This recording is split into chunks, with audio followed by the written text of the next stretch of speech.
I did my undergrad at UC Berkeley, and to give one example, to kind of walk through a story of what it was like, thermodynamics is a course that every chemical engineer needs to take in order to graduate. And so if you fail thermo, you have to wait a whole year because thermo is only offered in the spring semester. So basically, it's like if you don't pass this one class, it hangs you up. And then in addition to that, you've got thermo as a requirement for a bunch of subsequent classes. So basically, you cannot do anything if you failed this one class in that curriculum.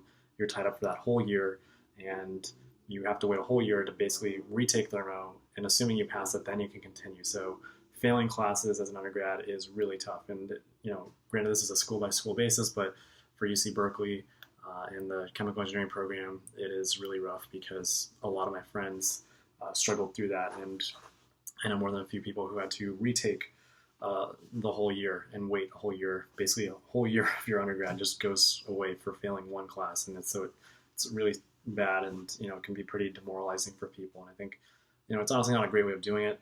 In medical school, it's a different story because they want you to succeed. They want to see you actually get through this stuff, and they just want to show. They want to give you opportunities to show that you understand the material, just like the test that you would take as an undergrad is kind of the same thing. But in medical school, it's a different story because you basically will get a final score at the end of the day.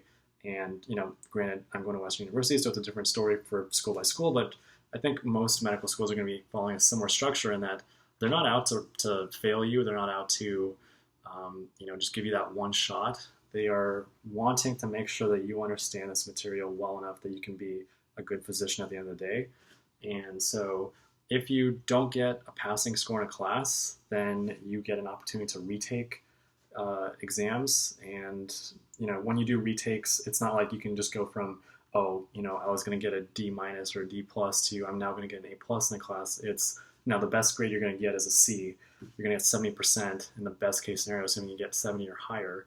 So if you got a 99 on your retake, you're still just going to get a 70 in the class. So it's not like all of a sudden you're going to jump up in your ranking. But they give you a retake opportunity, and then in addition to that, they give you they have a remediation program that they've put a lot of thought and effort into.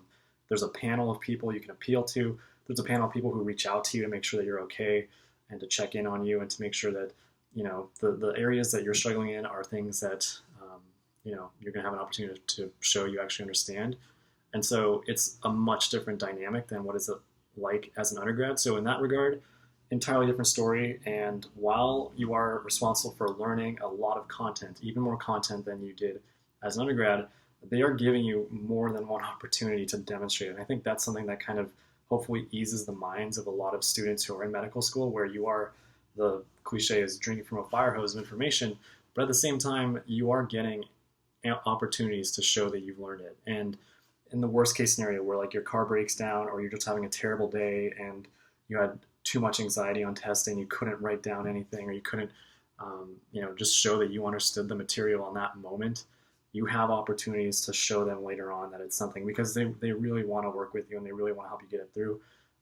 And it doesn't look good for them either if if you're dropping out after your first year or you're failing. And so you're working with people where it's a much different dynamic. It's graduate medical education. They want you to learn this stuff. It's not just them teaching this for the sake of they want to teach it and they think it's cool and they think you need to know it.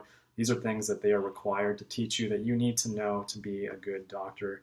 And so that is something I think is a huge difference between undergrad and medical school. So I'm going to end things there. Thank you all for watching. Let me know if you have any questions, and take care.